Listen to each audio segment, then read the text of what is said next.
ይሄ ፕሮጀክት ዋናነት የሚሰራው ከመንግስት የመታመቱ የልማት ግብ አንፃር ከጂቲፒው አንፃር እየሰራ ስለሆነ እኛ ትምርት ላይ 4 አመት 5 አመት የሚወስድብንን ስራ በአንድ አመት ውስጥ መስራት ይችላል። ማህበራዊ ተጠያቂነት በተገቢው መንገድ ስታንዳርዱን የጠበቀ ጥራት ያለው ትምርት እንዲሰጥ እያደረገልን ያለ አብይ ፕሮጀክት ነው። በአማራ ክልል ምስራቅ ጎጃም ዞን ደብረ ማርቆስ ከተማ አስተዳደር ውስጥ እንገኛለን። በደብረ ማርቆስ ከተማ አስተዳደር የሚገኙ የትምህርት የጤናና የውሃ አገልግሎት ተቋማት በዓለም ባንክ ድጋፍና በአማራ አቀፍ ልማት ማህበር በሚተገበረው የማህበራዊ ተጠያቂነት ፕሮጀክት ተጠቃሚዎች ናቸው። በከተማ አስተዳደሩ የማህበራዊ ተጠያቂነት ፕሮጀክትን ከሚተገብሩት አንዱ ከሆነው የወረዳው ማህበራዊ ኮሚቴና የከተማ አስተዳደሩ አመራሮች ጋር ቆይታ አድርገናል።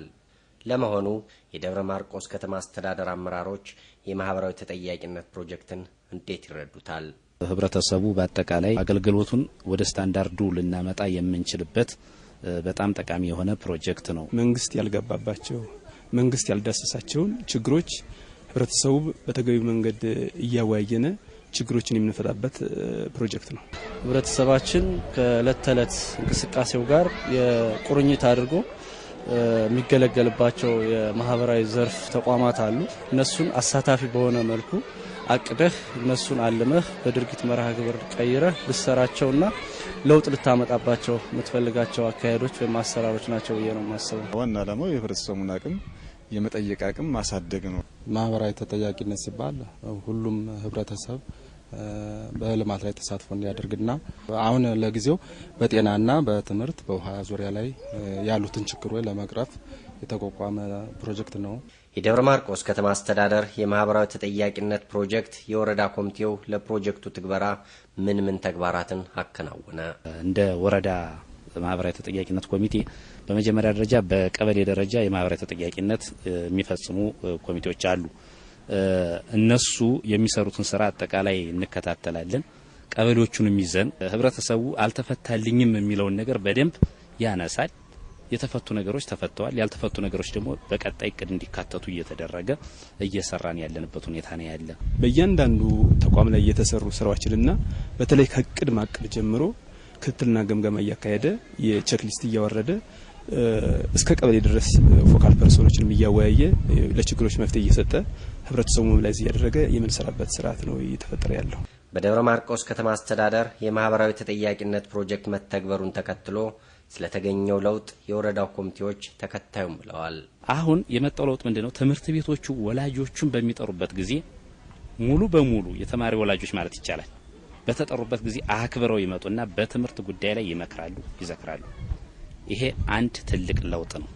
በአሁኑ ሰዓት ማህበራዊ ተጠያቂነት ከመጣ ወዲህ እንደ አንድ ህብረተሰብ መልማት አለበት። አካል ጉዳተኛ ሲባል ሁሉንም አቀፍ እኛ ሀገራችን ያው በልማት ላይ ብትገኝም አካል ጉዳተኞችም አብረው ተሳታፊ እንዲሆኑ በመደረጉ በጣም እጅግ በጣም ደስ የሚል ነገር ነው። ከሰባቱም ትምህርት ቤቶች አጥር የሌለው ትምህርት ቤት ነበር። ለምሳሌ በማህበራዊ ተጠያቂነት ችግሩ ተፈቷል። በር የሌለው ትምህርት ቤት ነበር። እንደ ፀሐይ ግባት አይነት እንደ ገማ አይነት ትምህርት ቤቶች ችግራቸው ተፈቷል። በከተማ አስተዳደሩ እየተተገበረ ባለው የማህበራዊ ተጠያቂነት ፕሮጀክት የወደፊት እይታን በተመለከተም ኮሚቴዎቹ አስተያየታቸውን አስተላልፈዋል። ቀጣይ ይህንን ስራ በሌሎቹ የኢኮኖሚ ዘርፎችም መስራት እንፈልጋለን። ይሄን ስራ በሰፊው ከህብረተሰቡ ጋር መስራት እንችላለን። ሌሎችም በተለይ ግብርና ላይ ስራውን ቢሰራ በእርግጠኛ ነኝ የከተማ ግብርናን በአጭር ጊዜ ውስጥ እንደ ትምህርት ሴክተር ለውጥ ውስጥ ማስገባት እንችላለን። ወጣት ሆኖ በተለይ ትምህርታቸውን ጨርሰው ቤታቸው የሚውሉ ወጣቶች አሉ። እዚህ አካባቢ ላይ አስተሳስሮ ከመሄድ አግባብ የአገልግሎት አድማሱ ሰፋ ቢል የተሻለ ነው የሚል ነገር አለኝ። ሁሉንም ወረዳዎች ስሮት ኢትዮጵያ ማለት ይቻላል መዳረስ አለበት። በዓለም ባንክ ድጋፍ በአማራ አቀፍ ልማት ማህበር በደብረ ማርቆስ ከተማ አስተዳደር የሚተገበረው ፕሮጀክት ቢጠናቀቅ ለወደፊት የፕሮጀክቱን ቀጣይነት በተመለከተም የወረዳ ኮሚቴዎቹ ተከታዩም ብለዋል። ይህ ፕሮጀክት የራሱን የሆነ ጊዜ ቆይታ ጨርሶ ቢወጣ በትክክለኝነት ወይም በእርግጠኝነት ይህንን ስራ ሊያስቀጥል የሚችል የማህበራዊ ተጠያቂነት ኮሚቴ አለ። ፕሮጀክቱ ግባት ከማሟላት ባሻገር ልምዱን ያካፈለበት የአሰራርና የአደረጃጀት ስርዓቱን ያስተማረበት በጣም ትልቅ የሆነ ስራ የተሰራበት ሁኔታ ነው ያለው።